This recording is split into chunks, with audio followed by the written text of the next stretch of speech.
भाजी टोरे नया बेवो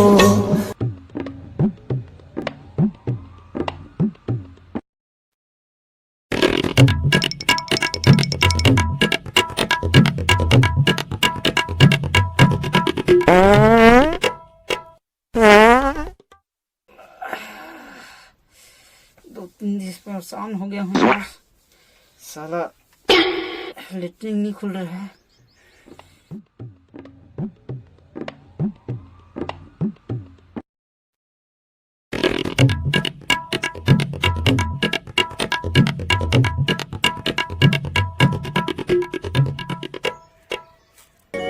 भाजी टोरे नया इस साला फिर आ रहा है, फिर जा रहा है, फिर आ रहा है, फिर जा रहा है, फिर आ रहा है। अरे रुक यार, अरे यार टट्टी हो रहा है क्या? बढ़ता हूँ तो निकलता नहीं, आता हूँ तो फिर लगता है। क्या करूँ समझ में नहीं आ रहा है। मैं गजब का दवाई बता रहा हूँ, एक नंबर। क्या दवाई भाई बताओ।